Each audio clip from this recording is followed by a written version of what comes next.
We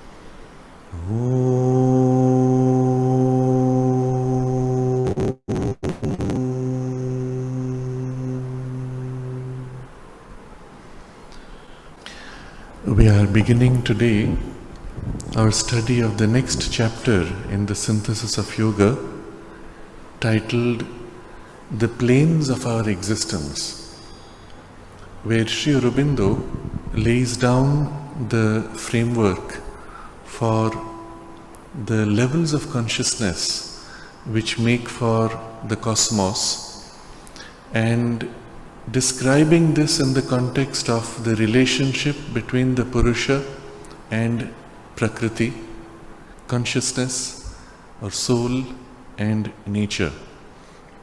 The chapter itself is fascinating because he leads you to the deeper understanding of why at all there are multiple planes of existence, planes of consciousness. What makes for the special feature of the physical world and the material plane generally, and its relationships with the other planes. And understanding that, we can understand what it is that makes us experience the sense of being bound or trapped in matter. And understanding that, we have the key for how the consciousness can be liberated from this entrapment and ascend the planes of consciousness until it finds its highest poise of freedom, while still engaging with the material world and working in the domain of matter. So it is a fascinating chapter, and in the next 2 or 3 that this whole discussion covers, Sri Aurobindo also gives us the broad framework to understand the underlying, what we would call today, occult principles around which all of these things take place. There is also implied the fundamental principles around which the specialized systems of occult knowledge and traditions developed. So it's going to be a fascinating exploration, but before we enter the chapter, we have to review the larger context in which this is taking place. Recall that a few chapters earlier, he described what it is to ascend directly into a poise of a liberated consciousness in the oneness in which we must learn to live. But from the oneness that is achieved by this narrow ascent, he then turns back upon creation and, as if unites all the disparate aspects of creation under that foundation of oneness, a top-down foundation, so to say, and weaves this unification all the way down to the material plane. That makes possible for us to experience the oneness all the way down in the material world. For this purpose, he took up, to begin with, 2 principles which are as if at the root of this whole sense of division and separation, and that is the principle or duality of Purusha and Prakriti, soul and nature, consciousness and power of consciousness. And understanding this and the multiple relations that the consciousness can have with its energy, we saw 6 facets in particular. We also saw how at the highest, energy is power of consciousness, and consciousness is the foundation or origin of that creative energy. All of that being explored earlier. In the last chapter that we studied in depth, he discussed the nature of the individual and his relation with the world and with God, and this three-way relationship between these, which makes possible for the world to express so many different experiences of consciousness. In each individual, a unique experience of the world, but also the possibility of each individual experiencing different levels of consciousness. An individual can be in a state of ignorance, while another individual can experience a poise of liberation without conflicting with each other, and yet remaining in a space of common nature, shared nature, in which each can learn from the other or interact with the other. And this three-way relationship between God, nature, and the individual makes possible that there can be innumerable experiences of the divine, of the world, of oneself. And all of these together make for the rich experience of creation that we have. But most importantly, allowing for so many individual experiences, it also allows for them to come together in a liberated consciousness, to recognize that each is oneself in a different poise, in a different line of growth, but allowing eventually for a shared relationship of the divine in a group, in the whole universe, which would make possible the experience of a divine life on earth, in the material plane. Now, all of this has been the implication of the last chapter we read, and now with this foundation he is looking at what it is that keeps the soul in the sense of being bound, the relationship that soul has with nature, that it can literally modulate and experience an ascent of levels of consciousness, and how these levels emerge. So the chapter itself is titled, obviously, The Planes of Our Existence. Our existence. We live on all these planes at the same time. They exist, at least, at the same time for us, even if the focus of our awareness is fixated on one plane or a part of one plane. But the fact is, we have access to all these planes. They are our planes, planes of our existence. So the chapter, the title itself is suggestive of how important this discussion will be. If the Purusha in us has thus to become, by union with its highest self, the divine Purusha, the knower, Lord, free enjoyer of its Prakriti, it cannot be done evidently by dwelling on the present plane of our being, for that is the material plane in which the reign of Prakriti is complete. Now, in the very first line, he has summarized the broad discussion so far. We have to ascend by union with our highest self into the poise of the liberated Purusha, who is the knower, who is the Lord, and who freely enjoys his power of self-expression, that is Prakriti. But rationally, this is not possible when we are in a domain of experience where we feel ourselves bound by nature. We feel ourselves literally formed by nature. If my body was not created by the food that I eat, if it was not created by the biological processes of evolution and otherwise, I would not exist. So it feels to the Purusha, the soul, bound in this nature. And in the material plane, this binding is most complete. So complete that he says, the reign of Prakriti is complete, meaning we cannot exist without the support or action of Prakriti. As you ascend the levels of consciousness, the planes of consciousness, you will find the relationship shifts.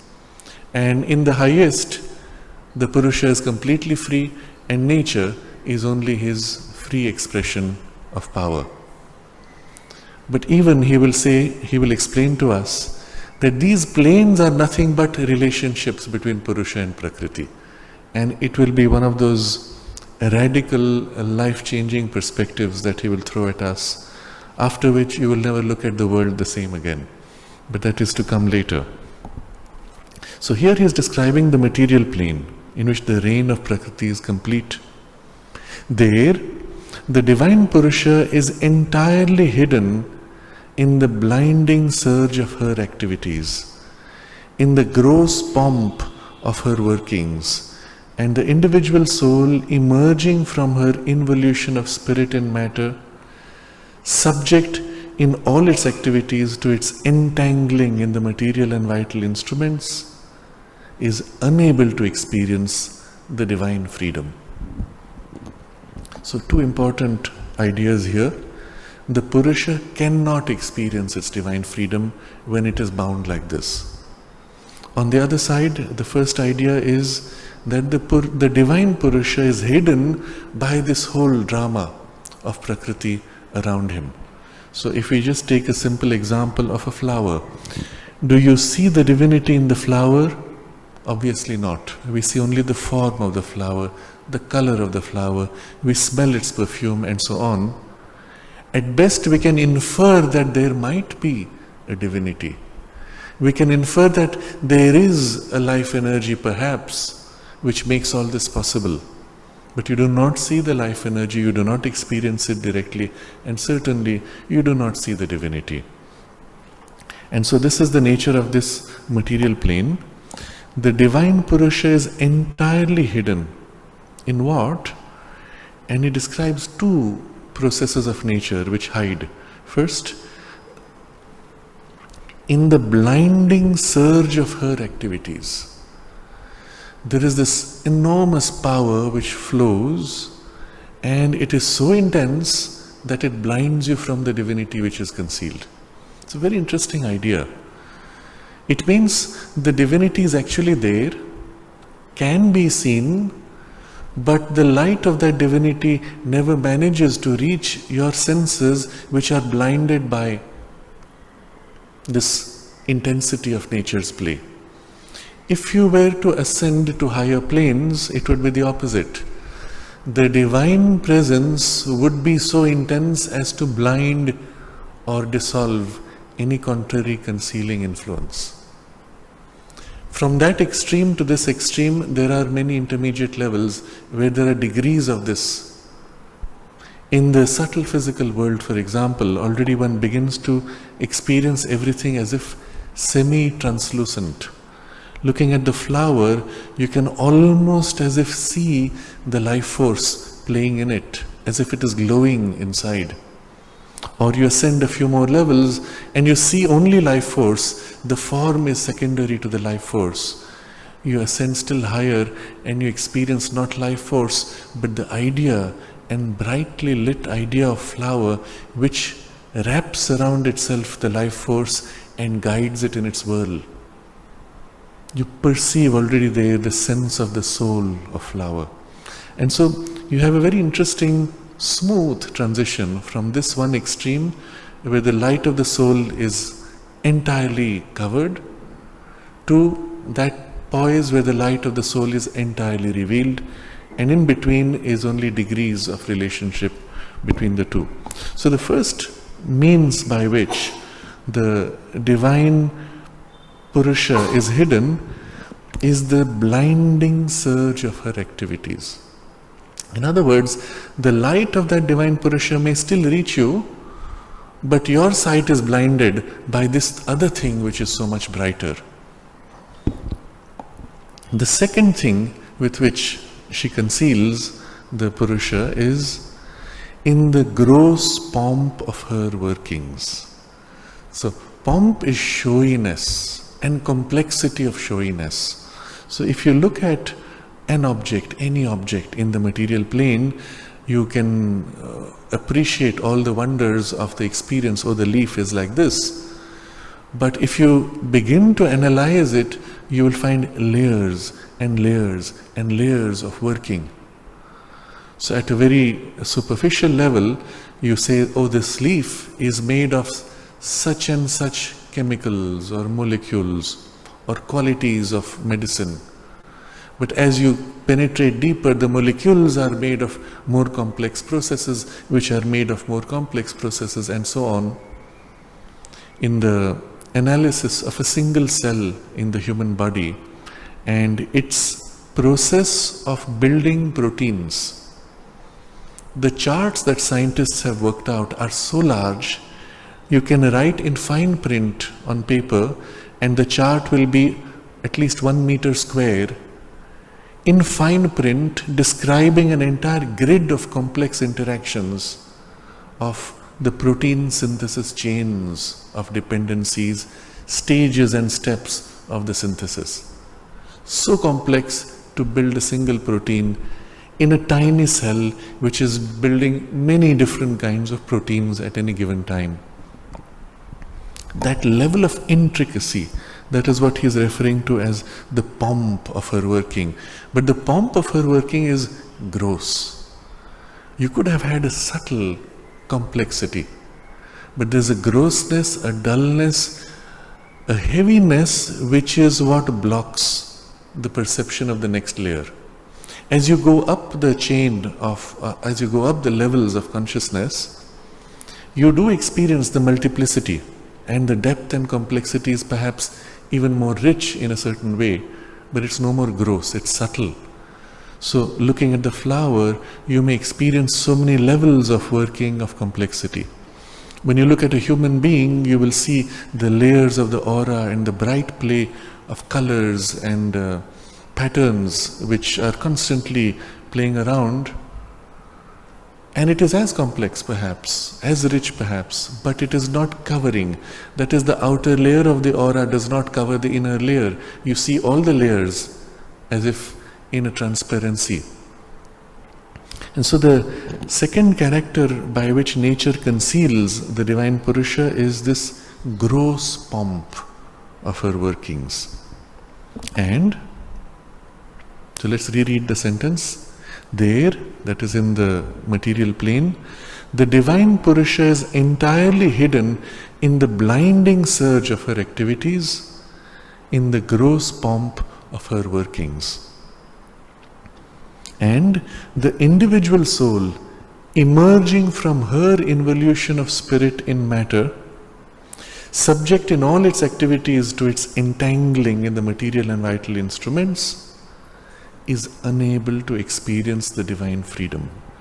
So the consequence of those two things is this, that nature has as if entered an involution from spirit into matter, which is what makes for this gross pomp and all this blinding surge. And as a result, the individual soul struggling to emerge from this is at every point subject to in all its activities to its entangling in the material and vital instruments. As you emerge, you are dependent on the material and the vital instruments by which the soul is able to organize its individuality in nature. Being dependent means at every step you feel as if you could not exist without those things. So at a very human level, we can say we won't survive without food and water. We won't survive without the oxygen of the air around us. But if you just step back one level out of physical matter into the vital body, none of these things matter suddenly. When you re-enter the physical body, oh, I need air, I need food, water. When certain kinds of occult phenomena are demonstrated in which this kind of dependence of the physical material is not there, or rather that dependence is transcended somehow, it's because an operation which is natural to the vital or mental domain has been brought forward and impressed upon the physical matter, and that's all there is to it.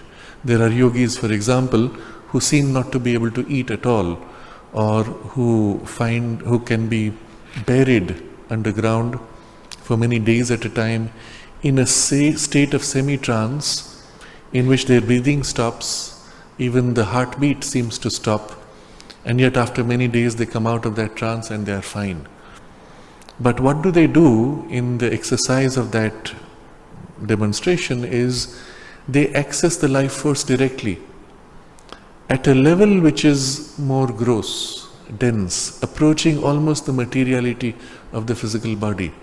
And if you are able to absorb that grade of life energy, well, you do not need oxygen, you do not need food, because our oxygen and food intake is only an indirect physical method of accessing that density of life force.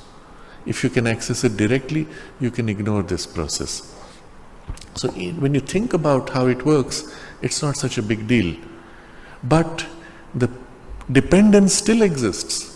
You stopped eating food, you stopped breathing air, but you still were dependent on that gross, denser grade of life energy that you had to absorb from outside you. Just because you took the level of dependence to a higher grade doesn't mean it was not there. The reality is we are dependent. To be able to continue to live in this biological machinery, we are dependent on nature. So, subject in all its activities to its entangling in the material and vital instruments. Entangling shows you that it is not a simple attachment. It's as if all the threads of your energy flows are bound inside the physical and vital material that nature has organized around you. You cannot separate yourself easily, and this entangling is one of the keys to understand why it is so difficult to be free. You may try, for example, even in your thought, to stand back from an emotion which is bothering you, to stand back from a physical discomfort. It's too hot, too cold, it's paining, whatever is bothering you. Try in your thought to stand back, and you will find you're pulled back somehow. You step back again, you're pulled back. The moment the effort of stepping back is relaxed, you find yourself tending to pull back. Why? Because in your effort to pull back, you never really got free enough. There are threads of consciousness, threads of energy, even threads of material substance which are plugged in, which are pulling you. And they are elastic, so you can pull back for a while, but the moment you let go, they pull you again. And this entanglement is so deep to the very form, to the very nature of our material being, that you cannot cut it out without destroying it all. So these are insights he gives you in a very broad statement with a few key words, key ideas thrown in, and all these insights will be elaborated upon later. But here we understand how complex the situation is.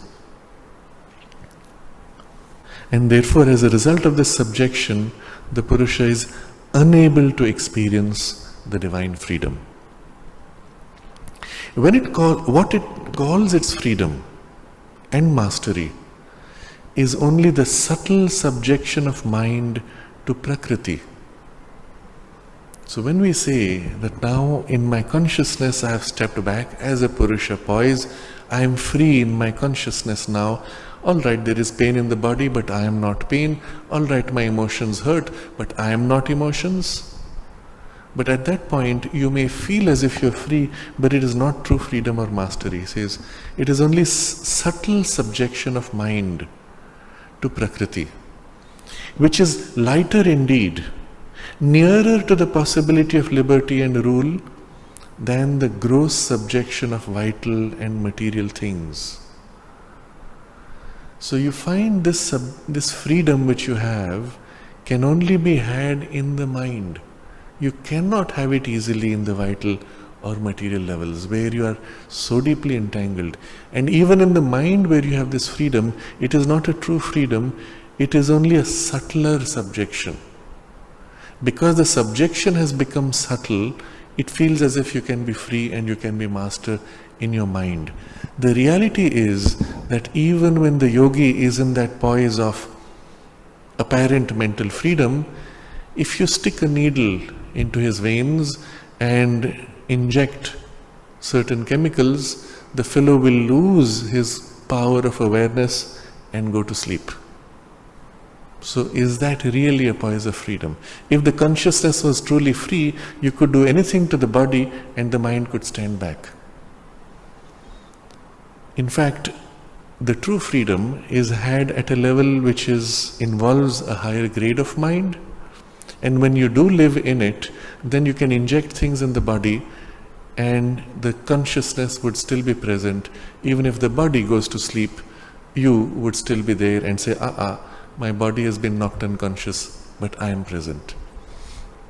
There is a peculiar example which is referenced by Sri Aurobindo and also by the mother, when at a certain stage of his yoga, when he had already reached the supramental consciousness and was working to establish it more and more into the vital and physical parts of the body, he had, as an experiment to see the effect on his body, he had taken a certain psychotropic substance. I think it was bhang or marijuana or one of those types, which is often used in India by certain yogis, and he wanted to see the effect it had, and he took that and he said it had no effect at all. And that was it. He never had to go back to it. But that mention which he makes, it had no effect at all, people look at it as something mysterious. Oh, he was so advanced, somehow that thing had no effect. But if you understand the rationale of it, that thing has an effect in the levels of consciousness which are bound in the life energy on which this chemical is operating. If you are able to be free of it entirely, even free of the mind part which is subject to life force, then any of those things entering the body, you'll say, all right, the body gets somehow dull, heavy or whatever, but your consciousness is exactly what it was. It made no difference at all. So we understand the nature of this binding as well as what the true freedom would be like. But the point he makes is what it calls its freedom and mastery is only the subtle subjection of mind to Prakriti. The subjection is subtle, but it is there. In fact, it is there also on many other levels, even in the domain of mind, when, for example, such a person would find at first themselves troubled by the thoughts of others around them. One of the first things that happens when you free yourself in the mental consciousness is you become intensely aware of what's happening in the mental domain. And if you enter a space which is cluttered with all kinds of thoughts, it hits you. Can you then be free of that also to a poise where even those things will not intrude or affect? And yes, it's possible, but it means going a step higher. So we are nearer to the possibility of liberty and rule than the gross subjection of vital and material things like the animal, plant and metal. But it is still not real freedom and mastery. You are more free, closer to real freedom, but it's not real freedom or real mastery. But the example which he gives of gross subjection to vital and material things is of these things, animal, plant and metal. And these represent 3 grades. And all 3 grades are of course in our consciousness. We live much more in the higher part of the animal grade of consciousness of mind, but still in those lower gradations that you see in nature, you see how much more subject they are. But in us, where all these grades are also mapped out, we have the same level of subjection. Even though the mind stands out, the part of the mind which is embedded in the animal level of consciousness has the same subjection that you see in any other animal, or the part which is of the grade of the plant consciousness, that is conscious, subconscious tissue. There also the same subjection exists, and in the most material part of the physical body, which is of the same grade as metal or stone, you will have the same subjection. So what we experience in us is all these variations of subjection, and only some higher part of the mind as if stands back to a kind of a relative freedom and mastery, but not real freedom and mastery. Can that be possible? And so he gives the next observation. Therefore, we had to speak of different planes of our consciousness and of the spiritual planes of the mental being. For if these did not exist, the liberation of the embodied being would have been impossible here on earth. You will recall many chapters earlier, there was this whole question of how does one get free? Considering that we are subject to things of lower consciousness, that our mind itself is a product of a lower reality of consciousness and is fundamentally not of the nature of the spirit. How can mind experience spirit, or how can mind be liberated into spirit? And there he had given us the clue, and that became the means for the further evolution, that in the domain of mind itself there are finer grades. Higher than the range of reasoning mind are still finer grades of mental consciousness, but there are grades which are of the nature of the spirit, but in mind. If this did not exist, you could either leap into spirit and have no memory in the mind or no experience of it in the mind, or fall into mind and have no memory or experience of spirit. Because there are finer gradations of mind in which, or which are of the nature of spirit, we can enter those levels through which you can experience the spirit in mind. And therefore the mind can remember what it is like to experience spirit. Therefore the mind can live in the consciousness of spirit while being engaged in life. If those grades did not exist, it would have been impossible. And that's the point he makes. For if these did not exist, the liberation of the embodied being would have been impossible here on earth. He would have had to wait, and at most to prepare himself for seeking it in other worlds, and in a different kind of physical or spiritual embodiment, less obstinately sealed in its shell of material experience. Now again, in a few suggestive words, he is revealing extraordinary insights. First, if this did not exist, and there are finer grades within the mind, you would have had to wait. Or at most in the physical life you will prepare for, when you shed the body, you are thrown out of this gross domain, then you can enter those higher worlds for which you can prepare for. So the suggestion is, at the time of shedding of the body, which world do you enter? The grade of consciousness that you have prepared yourself for is the world that you will enter.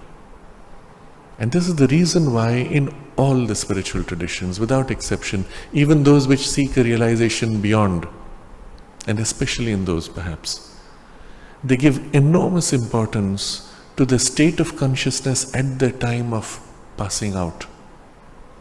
If at that time your mind is dwelling upon, oh, I wish I could do this, oh, I'm going to miss that, your consciousness is turned down, then as you leave the physical body, that's the grade of consciousness that you're going to enter. If at that moment you have strong desire for food or for some other impulse of ownership and attachment to your possessions or treasures, well, that's the grade into which your consciousness is going to slip in the vital worlds. So we have to view it this way. In the physical world, our mind is experiencing things of the grades which correspond to the vital and mental worlds to the extent they are embodied in the physicality. But you're living in that grade of consciousness here. So when you're thrown out of the physical world, that's the grade that you slip into. And if it is the world of desires, well, that's the domain that you're going to live in there. But if at that moment your mind is turned to the higher spiritual possibilities, you're immersing yourself in the oneness of the divine consciousness, well, That's the grade of spirit into which you will slide, because you were living in that vibration already. The problem with this picture is, in the physical world, you have these grades which correspond up there. So the way Sri Aurobindo maps it, in the descending movement, there are the different planes of consciousness all the way to matter. And in the ascending movement, in the physical body, all these planes of consciousness are being organized as you grow. So now you see, the plant has grown up to here, the animal has grown up to here, the human has grown up to here, corresponding to the mind grade. So the level of consciousness on which you are, your physical body is shed, you live in that world. You grow higher, you live in that world when the body is shed, because you're already living in that world while in the physical body. However dulled it may be, that is where your consciousness is turned. So, very important insight. He would have had to wait and at most to prepare himself for seeking it in other worlds. So just by this suggestion, he is revealing a certain insight. But this in fact is the goal in so many religions, which declare that you will have your heaven after death, so now you prepare yourself with all whatever doing good or worshipping or whatever things which would align yourself to that, to those domains. There's a truth to it, but in the very act of saying there is only the divine world there and not here, you have missed out the much bigger truth, which is that the divine is here equally. And here's another insight he throws. And in a different kind of physical or spiritual embodiment, less obstinately sealed in its shell of material experience. What is this? And here we find a couple of extraordinary insights. Here in the physical world, what's the problem? The shell of material experience seals your consciousness. When you move to the vital world, in the vital body, the shell of vital experience, surrounds your consciousness but doesn't seal it. And the same for other planes. In the physical consciousness, there is the binding, the sealing, the blocking out of everything else. The problem of sealing is it prevents you from accessing other things. What happens when people take drugs is that momentarily that seal is weakened or holes are poked in it, which suddenly exposes you to things of the vital or mental worlds, while still being largely bound in the physical. The result is you do not see the vital worlds as they are, you see them as your consciousness transcribes them in physical terms. So it is not truly a liberation in the vital plane, rather it is a transcription in limited consciousness of body of a perception of the vital plane as if through a window. But the seal is never really gone. All it has done is given you a few glimpses, a few rays of light from things around. It can be useful for a person who's so totally sealed that breakthrough opens to him the reality, oh, there is more to the universe. But that's about all it can give you. So the character of the physical plane is obstinately sealed in its shell of material experience. And the seal is so obstinate you cannot break it. But there could be other levels in which you have a sealing but less obstinate. And what is that? So a different kind of physical or spiritual embodiment, less obstinately sealed in its shell of material experience, meaning there are levels but less obstinately sealed. And this is what Sri Aurobindo refers to as subtle physical. He even refers to finer grades of matter, of material experience, of material world, which belong properly to the material domain, but are of finer grades. And you could, for example, shift to one of those, and there you would still experience your body like this. You can touch it, touch objects. It will be effectively indistinguishable from the normal physical plane, but it would be less obstinately sealed. What does it mean? It means somehow in that world you will feel the underlying reality of things. You will look at the flower and you'll say, I can feel the flower is conscious. It's speaking to me. This is what people do experience when they are high on certain drugs, where you're looking through and you're glimpsing these things. But without the drugs, by entering a vehicle which is not of the densest gross physical, but subtler physical, you will have the same experience. And you could, for example, exteriorize from your gross physical body in that grade of dense body, go around, literally touch things, do things even, and then come back. If it happened to you inadvertently, you would not know that your physical body, gross physical body, is still on the bed. And in fact, this is a problem when people have those experiences. I'm going to refer to a series of experiences which have been documented. I've mentioned many years ago that the US military was experimenting with what they called remote viewing. And it was really a method of projecting consciousness or reflecting things from a distance into your consciousness to see. Their goal was, of course, spying. And because the goal of spying is not so much to know what another person is thinking, but to see what they are doing, the whole focus was on a level which was very close to the material plane. What they discovered in the process was they could also perceive emotions and thoughts. They could also influence emotions and thoughts. So a whole domain of what they call remote influencing was also developed. And with it they realized they were vulnerable to others doing the same thing to them. So they developed a whole means of remote protection from remote viewing or influencing. And effectively it became a whole basis for occult warfare. But at a very crude physical level, but because the goal was still physical. So in the kind of experiences that some of them had, which are documented by them subsequently when they came out of the program, these were people of very high ethics and integrity who document how, one of them describes how he would go project himself in his, they didn't have the vocabulary, they just did it, they projected themselves into a space, observed things, came back. And then they discovered sometimes they were not sure if they had come back. They thought they had come back, but in fact something was off. The world was not quite the way it should be. And they were not sure, and they had to struggle to find ways to come back.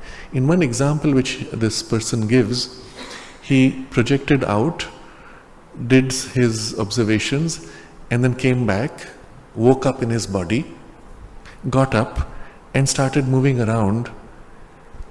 And then he came to the same place which he had been spying upon. It was just a few rooms down. And he discovered that right there was a bear sitting on a chair. And I said, oh my God, then this is still that subtle world.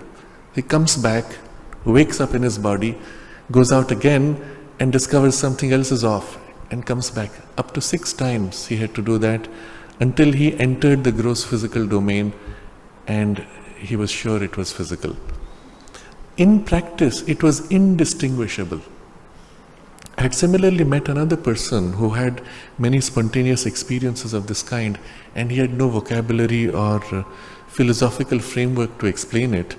He said, one day I just woke up and I was on this remote island in a different part of the world, and it was very physical. It was not in a dream, it was not imagination, it was not out of body.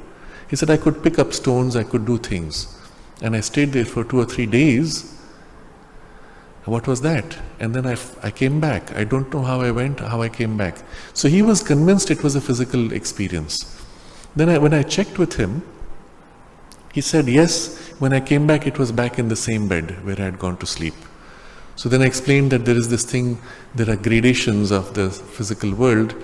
And I said, oh yeah, you see, that's the advantage of being in a tradition which explains these things. Otherwise, I didn't know what I was doing. But the experience he was so convinced was of the physical world because everything was matching the physical domain. So if you read some of the literature of these people working in the military, the only way they could know was tiny things were slightly off. somehow an object was different or misplaced, or the table was in a different location than it is normally placed, and they knew something is off. That's about all they could make out. So here is a suggestion that you could live in one of these gradations and not have the same degree of obstinacy of being sealed in the material experience. If you went a few degrees off, still in the subtle physical, then you could even experience your body not aging, for example. And so, or at least aging much slower. And you will have stories of people who have found a cave that took them inside some sacred mountain, and inside was a whole community of people and things like that, and they came out and they couldn't find it again. And they couldn't find it again because the entrance was not in the physical but in the subtle physical. And so you have experiences of this kind which are so vividly physical that they think it's a physical cave inside the mountain. It need not be. It could be one of these finer gradations where you are able to live a more spiritual life without this dulling, even sealing, which comes with the gross physical. Why then should we want to be in the gross physical? And in fact, many traditions did aim at that they refine their consciousness so much that they can somehow move off and then live in those domains and never again have to come back. And this would be the case, that you would have to do this if there was not the possibility of these finer gradations in the mind also. And if in the physical there are finer gradations, in the mind there are gradations which correspond to the higher gradations of consciousness. So let's come back to this picture, the descending ladder of evolution and then the ascending ladder of evolution. We have come up to a certain stage of conscious intellectual mind, but the range of mental consciousness is higher, and there are finer levels there which we have not yet awakened to, which we need not awaken to if the goal is simply to snap out into spirit by abandoning this, or to get out of this back into that inner realm of ascending series of consciousness worlds.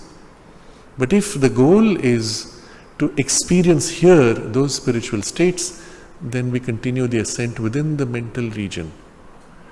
And corresponding to those higher planes are gradations within the mind in which you can live, and from which you can experience the reality of those worlds, those planes of consciousness, while being still embodied.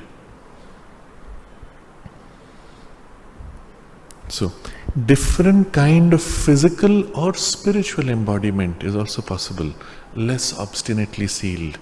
So many of the so-called immortal beings, you've heard of stories of Babaji who lives in the Himalayas, who will materialize and come, and he's always young. You've heard stories of Ashwatthama or other beings from a distant past who are still immortal, and they've been met by people. In fact, there are documented and trustworthy, reliable descriptions of people who have met them. I have had contact with some people like that who have had that kind of a concrete experience.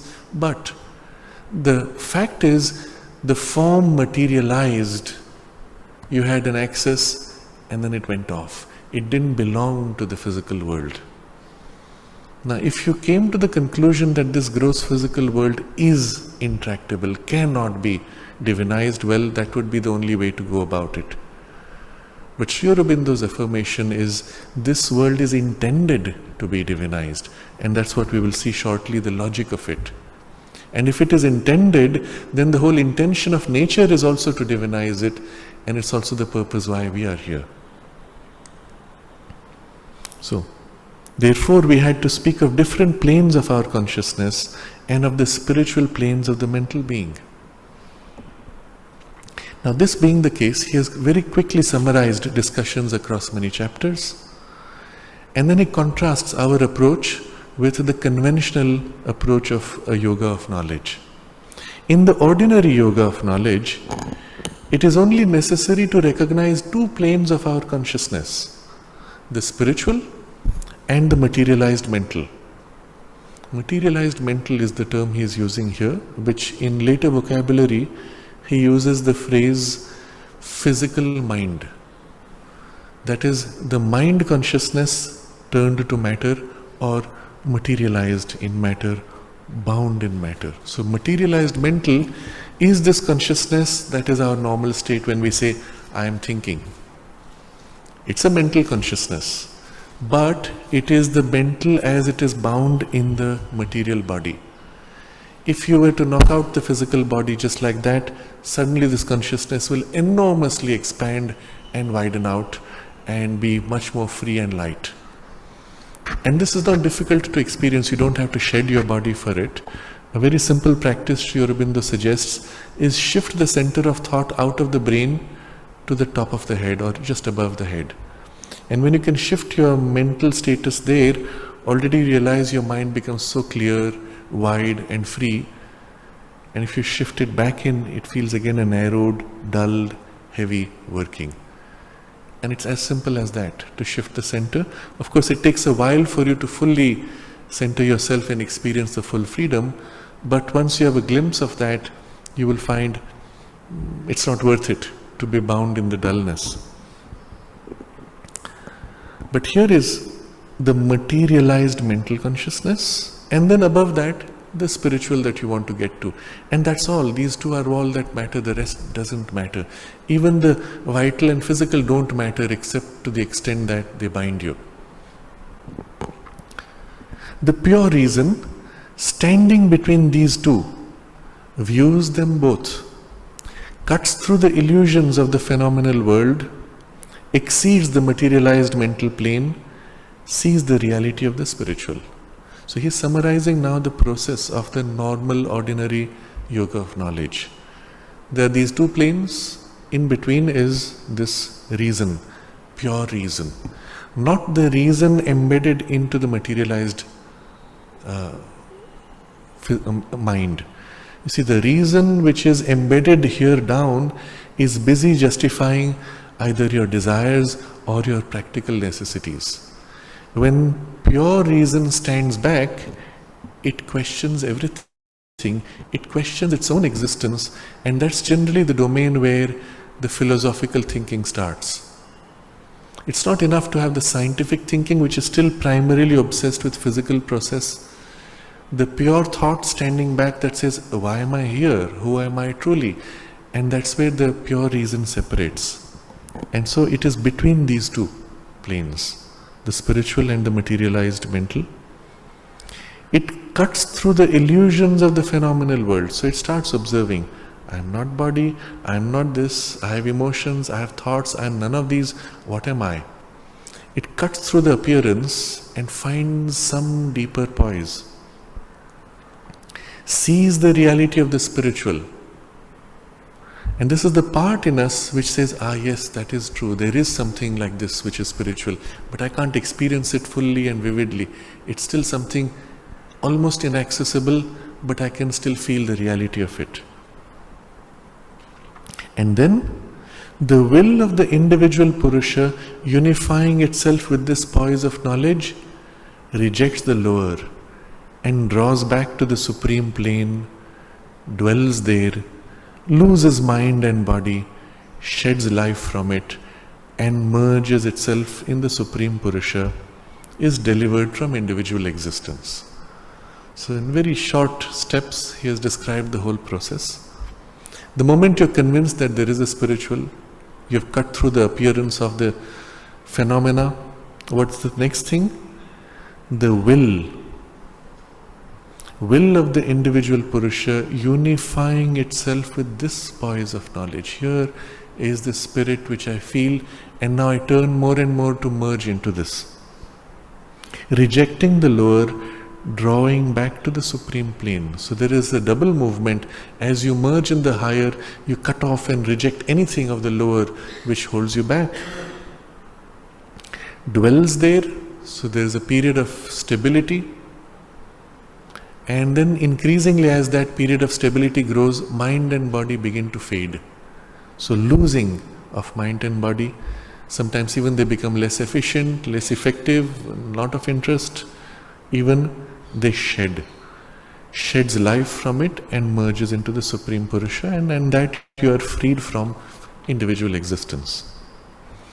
Having got to that reasonably close stage, or even having reached it fully, there is still a problem. It knows that this is not the whole truth of our existence, which is much more complex. It knows there are many planes, but it disregards them or pays little attention to them because they are not essential to this liberation. Now, when this is being done, the it which is doing this, the individual Purusha, even before it has reached the higher ranges, it can recognize, oh yes, there are levels. At the very least, we realize even our mind has multiple levels, our life energy has levels. So it knows that the reality is more complex, but it disregards or pays little attention. Because for this goal, what does it matter? So you will recall the famous incident of the Buddha being asked, is there God? And he keeps silent. And so this is taken by certain types of Buddhists to say that he was saying no. No, if it was a no, he would have said no, there is no God. But he remains silent. Because if he were to say yes, there is God, then the whole problem would shift in a different direction from his objective, which was to find the shortest way out of suffering by merging into the Absolute. God is irrelevant for that purpose. But he couldn't say no either, he couldn't say yes either, so he keeps silent. Because it is not of relevance for his mission, for his message, for his solution to the problem of life. And so, at that poise, one can still recognize the reality of these things, but they are irrelevant for this goal. It disregards them or pays little attention to them because they are not essential to this liberation. They indeed rather hamper it. The fact of many planes can come in the way of this liberation, because to live on them brings new attractive psychical experiences, psychical enjoyments, psychical powers, a new world of phenomenal knowledge, the pursuit of which creates stumbling blocks in the way of its one object, emergence in Brahman. So here's the problem. If you recognize those worlds, if you start now engaging with them, you have just shifted out of lower phenomena to higher phenomena. And in those higher phenomena, well, you have attractive psychical experiences. They are, in fact, very attractive. So attractive that you might even momentarily lose your focus of this higher purpose. Second, psychical enjoyments. You can enjoy yourself so much more there that, well, why would you want to immerse yourself in the one Brahman? Why not just enjoy these domains which are, well, if they exist, they are meant for your enjoyment, isn't it? And psychical powers. From that poise of freedom of the Purusha, you can exercise your will much more directly on all the workings of nature. And you can do things which you couldn't do otherwise. Effectively, you have a whole world of phenomenal knowledge, the pursuit of which creates stumbling blocks in the way of its one object, emergence in Brahman, and brings a succession of innumerable wayside snares on the road which leads to God. So you have decided that your road to God is only that, and this is the way, and God is only that, and nothing else is God. And so everything in between, all these intermediate planes, offer you what effectively appear to be traps which will digress from this road. Now you will see in almost every religious tradition, there is a passage the founder goes through where he is offered powers which attract him, or which he is now supposed to reject and say, no, but I want only that and I reject. But there's a brief period of temptation. And the idea is this precisely. In your ascent, you will meet these things because they exist. What do you do with them? So in the example which comes to mind is of a person I had met. He used to be earlier a businessman. He always had a strong spiritual leaning, and he had become a disciple of Master Shengen of the Chan Buddhist tradition, an extraordinary being who had reached some of the highest experiences of the nirvanic passage and experience. He was leading a retreat where this man was present, and he wrote afterwards of his experience and shared this. And he said at some point he had reached the poise of consciousness where he was so full of bliss, and he was immersed in bliss for hours. At which point the master noticed what had happened to him, and then he called him aside afterwards and said, "You have to go beyond the bliss. It's a trap if you stay stuck there." So in the next session, he went beyond. He rejected this as a intermediate zone which is trapping him, and he merged into that, and he said, "I don't know, I was knocked out for 6 hours.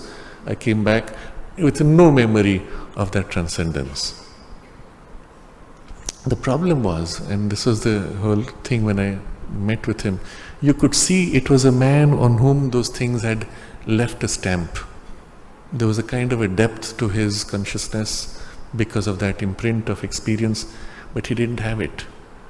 He didn't have it because he could only attain to it in a loss of mind, or coming back to mind in a loss of the spirit. If instead he had recognized the intermediate stages and worked to bridge them, or even ascend them step by step until he could experience even the transcendence without losing the thread of continuity, that could be possible. Or at least being close to it enough that he could experience the transcendence while still being embodied. Then he might have been able to live in it perhaps. But that was not the particular path that he was following, and so there was this gap. But in between, the point was that here was a domain of extraordinary joy, blissfulness, which had to be also abandoned to get to the true goal. And these can be treated as snares. They trap you, they bind you. Now there's a truth to it. The reality is we want to go all the way to that.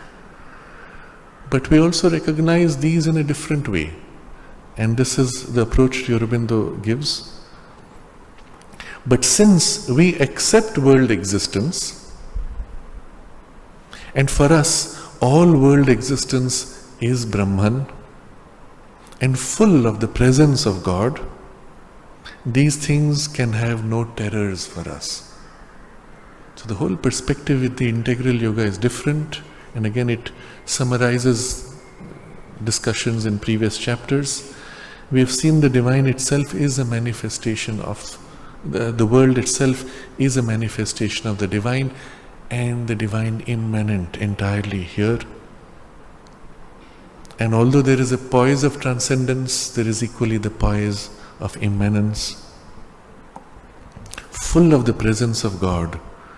And so even if you were to explore these domains in between of these levels, you would still explore them as domains of the presence of God, not as powers which deflect from your goal where God is only in the transcendence. God is equally here. So that changes completely the game. So he says, these things can have no terrors for us.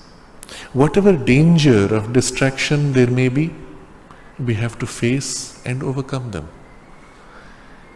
In fact, in the ascent, there is every likelihood of something of the ego consciousness remaining up to a very high stage. There is every likelihood of mixtures even of your vital or mental nature which seize upon those experiences and draw them for their own justification or use. And all these dangers exist. But he says, we have to face and overcome them. If the world and our existence are so complex, we must know and embrace their complexities in order that our self-knowledge and our knowledge of the dealings of Purusha with its Prakriti may be complete. If there are many planes, we have to possess them all for the divine. Even as we seek to possess spiritually and transform our ordinary poise of mind, life and body. So in these two sentences, this is the goal placed before us. But now let's look at the nuances, because there are interesting suggestions here. If the world and our own existence are so complex, immediately the suggestion is our own existence is as complex as the world. You see, the truth of it is we are a microcosm. Everything that's out there is represented in us equally. And if out there is this extraordinary complexity, how complex? Well, broadly, 7 planes, or because 7 principles which form the cosmos, within each of them, all 7 principles, so 49 finer gradations. Each of these gradations is further interacting with each other, and within each there can be again the 7 principles further discovered to make for a multiple of 7, and within each you could draw out any complex mix of the 7 principles. And each is interacting with everything else within a narrow band of one plane and across planes. And this is the reality of the cosmos. If you truly want to embrace the universe the way the divine embraces it, then you have to embrace with this full complexity. But equally, if within us the same thing is held in microcosm, and you want to know yourself truly, well, you have to embrace that complexity. So, if the world and our own existence are so complex, we must know and embrace their complexities. So, know and embrace, what's the difference? Knowing is a first step in which you become aware. But in awareness, you are not yet fully one with it. You have not yet mastered it. There is still something which is not you, but of which you are aware and with which you are engaging. So in our first stage of development, we know that within us there are these different impulses. But when we embrace the impulses, we become conscious of them and one with them until they become as if our instruments of action. Within me is a creative impulse. I know it is there. I've experienced it sometimes. But when I embrace it, I'm one with the whole creative movement, which is now one of the instruments, one of the tools, one of the arms of my mind, so to say. This is the reason why you will find the divine represented sometimes in symbol with 100 arms or 1,000 arms. Again, 100 and 1,000 go back to the Vedic symbol, which Sri Aurobindo explains like this. 7 planes and 7 subplanes within each make for 49. 49 in the descending movement, 49 in the ascending movement.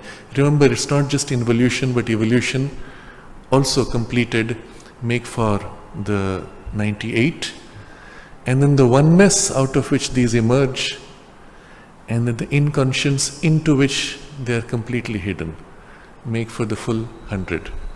So 100 in the Vedic cosmology represents the totality of the manifestation in its multiplicity. And in each of these, there is the further possibility of powers which can be revealed tenfold. And so when 100 into 10,000 means the totality of the manifestation with all its powers fully released. And if you think about it in this way, if you were to experience that within yourself, each of these powers or impulses is like an arm of your consciousness pushing out to act, working. And so the consciousness which is so richly awakened and liberated in its working is experienced like 100-fold arms or 1,000-fold arms. So you will see Vishnu represented with 100 arms or 1,000, or the Buddha represented in 100 or 1,000 arms. But the idea is this: it is the full revelation in plenitude. And here they are embraced in their complexity. In order that our self-knowledge and our knowledge of the dealings of Purusha with its Prakriti may be complete. So 2 steps. First, in self-knowledge within us, we will develop the awareness in experience of the complexity of how our consciousness can relate to its energy, to Prakriti, but also recognizing through our subjective awakening how the large complex working takes place in the cosmos. If there are many planes, we have to possess them all for the divine. In the same way, he says, as we seek to possess spiritually and transform our ordinary poise of mind, life and body. So, possess and transform spiritually. Remember, you can possess and transform with any grade of consciousness. Your body is now possessed by your mind. Because your mind possesses it, you can move your hands the way your mind wills freely. Your physical body tissue has been transformed by mind. This is the reality of it. If it was not the case, you would not be able to control your body in this way. Now, there are parts of your body which are more transformed by mind and others less. Take, for example, your toes. Can you move your toes like this? No, you cannot. Your fingers you can. Why? Because the tissue of your toes has not been transformed by mind sufficiently. It is still dull and largely instinctive in its working. Try to move one toe without moving the others. Barely you can. But now keep at it, work at it for a while, and in a few minutes perhaps you will find you can move a single toe without moving others. And what did you do in that exercise? You infused your mind awareness into it and gripped it from within, mentalized the toe consciousness. And bit by bit you could take each of them, some more difficult because the smaller ones are less conscious, more dull to reach. But if you persist in a few days or weeks, you'll find you can actually move your toes like this, the way you move your fingers of hands. And at that point we can say you mentalized the toe body tissue or the toe consciousness of the body. Now you can vitalize, meaning make more living. You can mentalize, means make more conscious. But the mentalization again has 2 degrees. Possess, and that's what you did when you entered the toe consciousness, you possessed it. You entered your finger consciousness to possess it. But then you transform it. And that's a much higher achievement, which we have done largely instinctively and partially with our body. Our body is possessed by mind but not yet fully transformed by mind. If it was fully transformed, you would actually be aware of your digestive processes and you would be able to will it as you will your fingers. So we can say your fingers have been much more transformed, and then there are large parts of your body which are still subconscious to mind, not even seized, not even possessed, and much less transformed. And if this is possible with your current grade of mind awareness, what happens when your grade of mind awareness rises to something more high, more clear and pure? Can that seize upon these things and possess? Can it further refine, awaken and transform? And yes, when we actually do it, you will see one practical difference between your toes and your fingers. The skin of your fingers is more smooth, more clear, more conscious than your toes. Very simple difference. Why? It is more transformed by mind than your toes. If now you can bring a higher power into your hands, let's say the intuitive consciousness, just above the intellectual consciousness, and the intuitive consciousness fills your hands, you will find the fingers will have as if the knowledge of their own. So you want to, for example,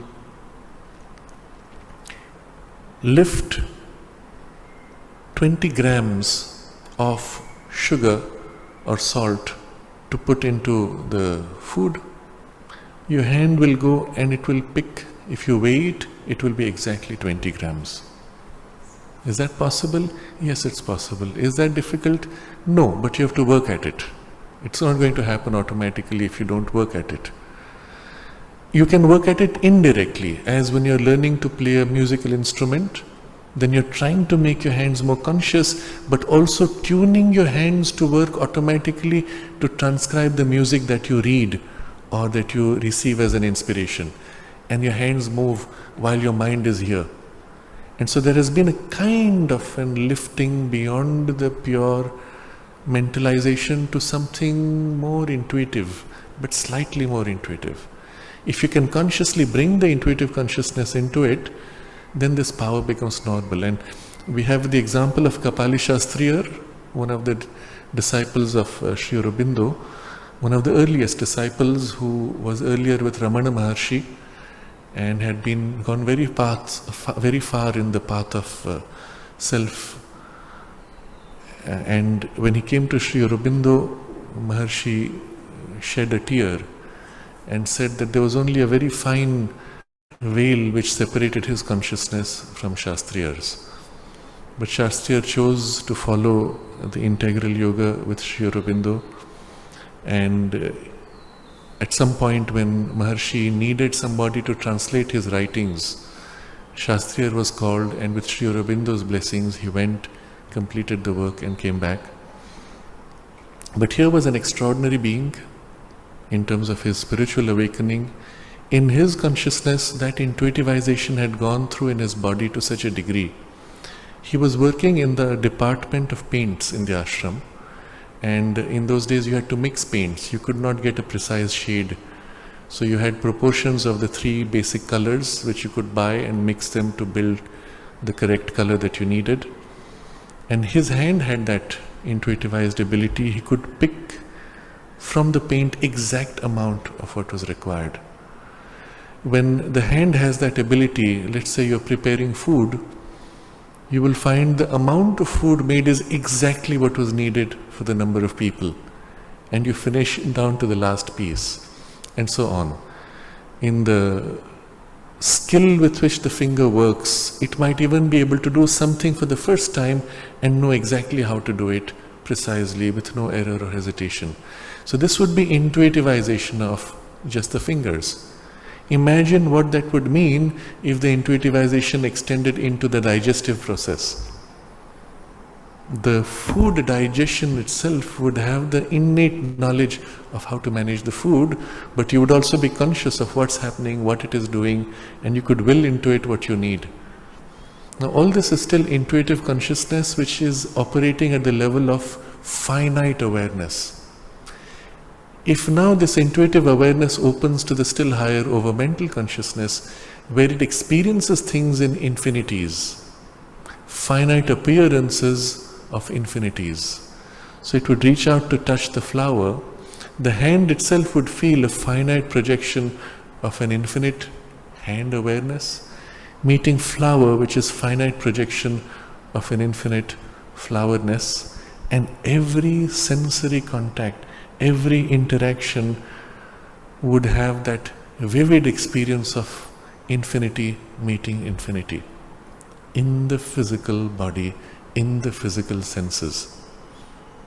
And from there, the step which will complete it will be the supramental consciousness, now thus bringing awareness and possessing spiritually, but not yet transformed. Transformation would mean now the tissue's internal working would have to change by the intuitive consciousness and eventually by the supramental consciousness. So we have not yet transformed the body fully in terms of mind. A little bit has happened. To that extent our body is consciously accessible to us. But its internal working is still the subconscious. When it is transformed, its internal working also would respond to the mind's will. You may or may not have full awareness of that internal working, but at least it should work in response to the mind's will. And that's already a big achievement. And when such a thing happens with the intuitive, that would be even greater. Now the problem is you cannot do it with your mind, because your mind is too weak a power to be able to transform the dullness of matter or even to awaken it fully. As a weak power, it can only weakly modify. But when the intuitive consciousness comes, it is a greater power and can more strongly modify. But still, there's a limit.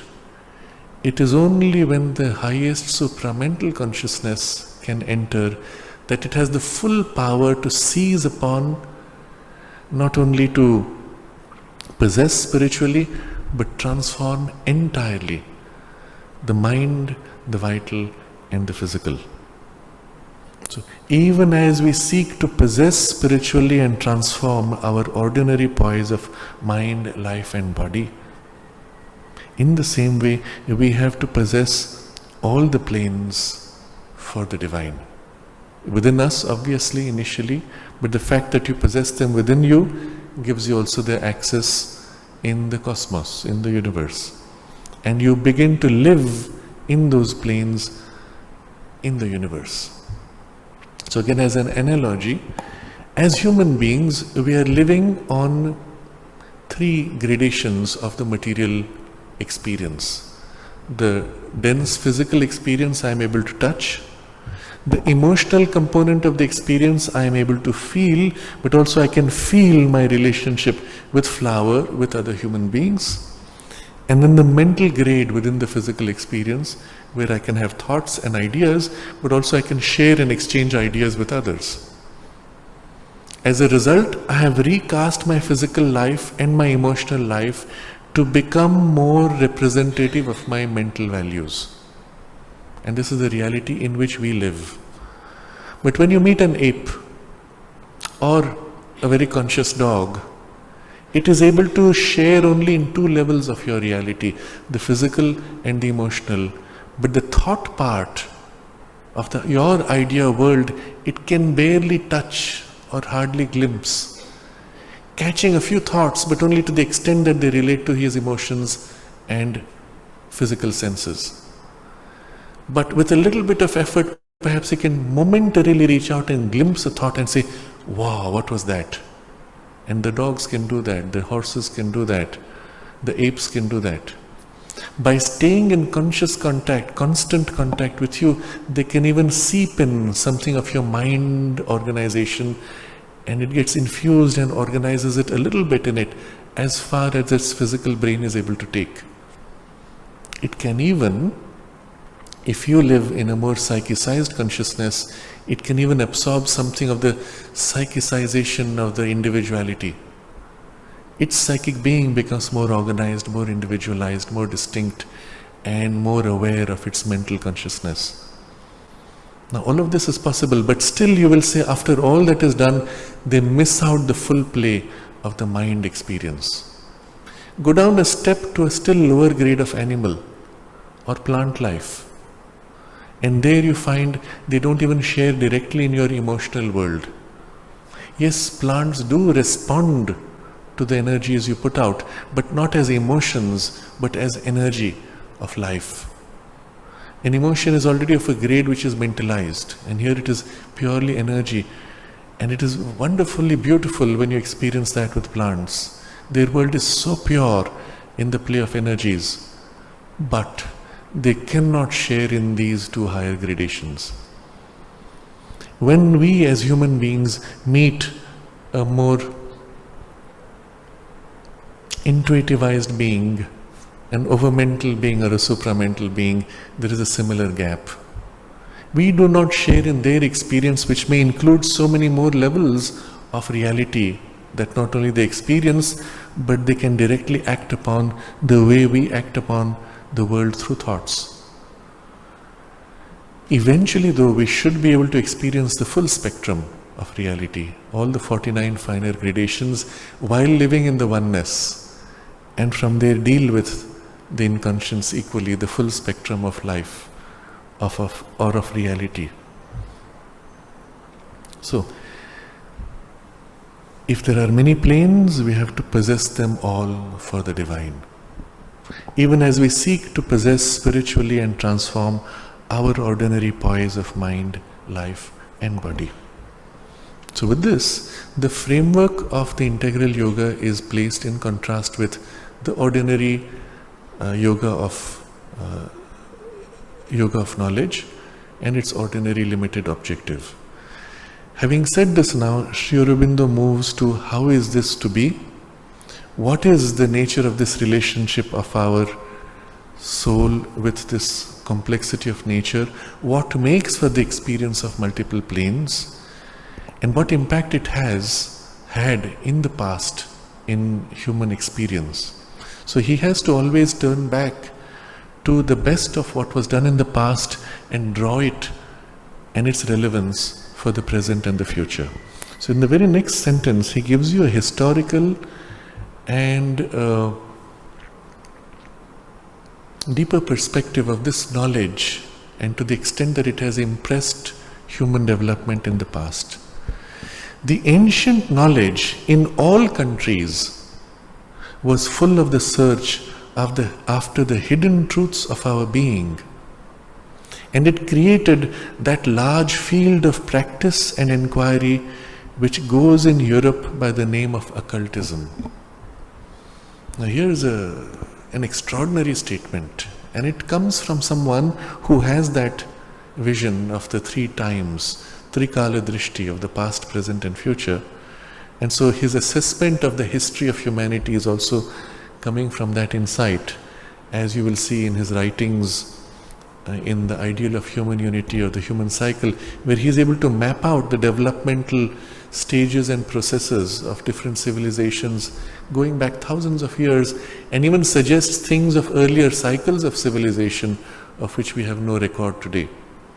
But with that kind of perspective, he makes the statement, the ancient knowledge in all countries was full of the search after the hidden truths of our being. All countries. There has never been a space on earth where this was not part of that search. Of course, in different areas, the approach of the search might have been different, the priority is different, but it was always there. In some cases, the breakthroughs made were more profound, in some cases more superficial, but still the search was there.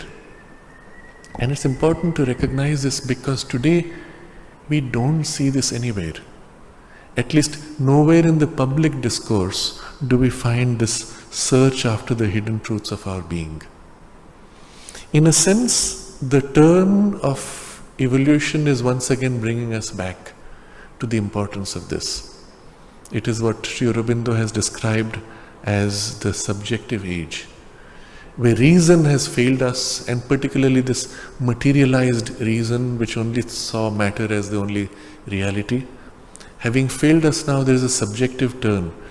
But the subjectivism is largely still of what do I do, what do I need for my immediate satisfaction of desire. There is not this hidden truths of our being, what makes us us. And if you are able to enter into that domain, he says, it created that large field of practice and inquiry. It opens us to something immense, because the reality is the moment you go a little bit deep within to these fundamental things, they open out into universality. Deeper within your mind, deeper within your vital ranges, you open out to the universe and have access to experiences on that level around you in the universe, not just within you, but around you. You can engage with these powers, with these energies, with these processes, and directly impact them, engage with them also to influence them, but also draw from them specific knowledge and utilization. And so this creates a large field of practice and inquiry. First application is do something with it. So in the past, everywhere in the world, if you go back to the traditional knowledge, you will find medicinal knowledge for all the common illnesses. How did they discover it? And it was not done by a rational process. It was done by this intuitive, introspective process. So first part is application, practicing it. The second part, which is not there for everybody, but for a few who then push further, is the inquiry. What more can I find? How much deeper can we go? And that was always left to an elite. So if you go back far enough, And that's not very far really. Even if you go back 300 or 400 years ago, you will find the knowledge was prevalent. At least the practice of it, the inquiry among a few. In Europe, there was a very painful passage, which is a sharp cutoff where all this knowledge was not only suppressed but destroyed by destroying the people who carried it. And a large part of them were women.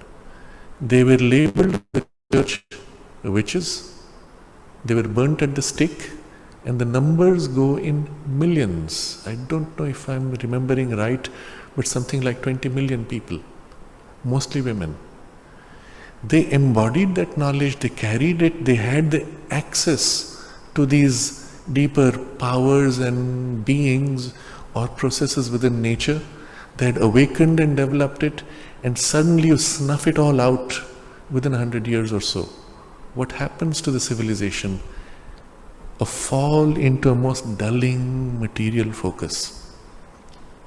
The result was what you see today in the form of the philosophy or science as it then followed through in Europe.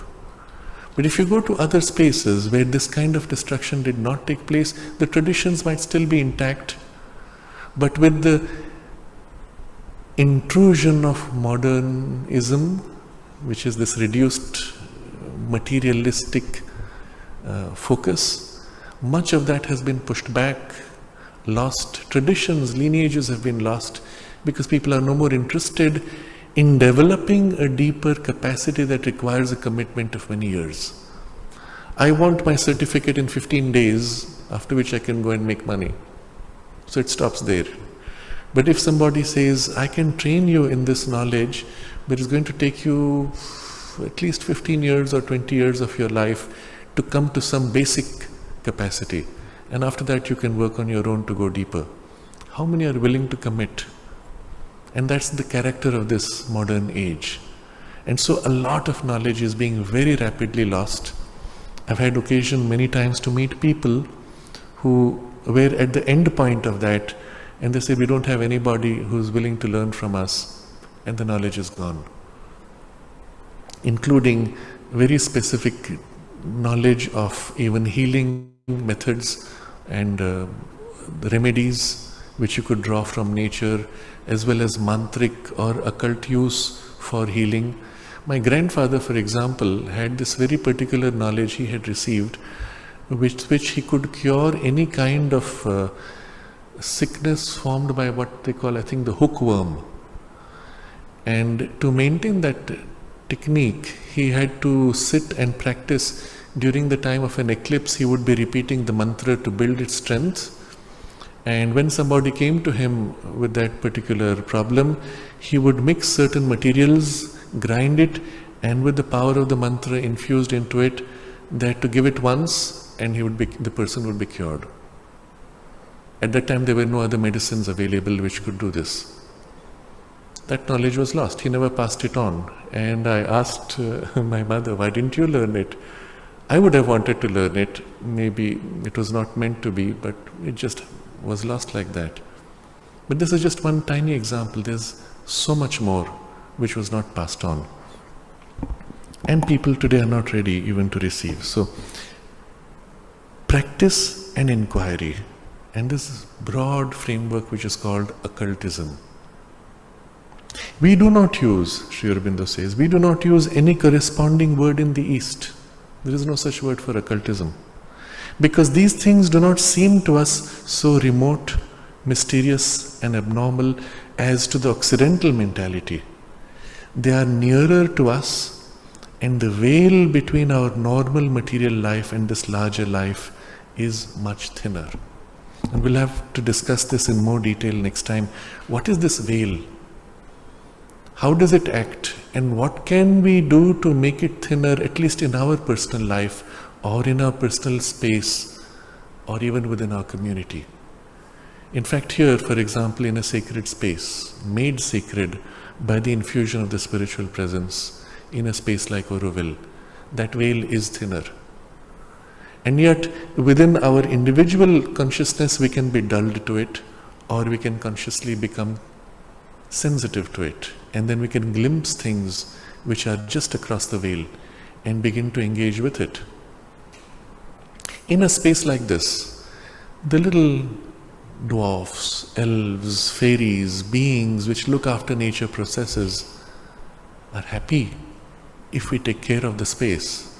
They are drawn to the spiritual light which has been established here, and we can relate to them and ask for their help because the veil is thin. But there are certain requirements, so we'll discuss that next time. But it is time today, especially for those of us with a spiritual seeking, to consciously work to thin the veil in our spaces and bring back that smooth interchange which existed in the past. So we pause here for now.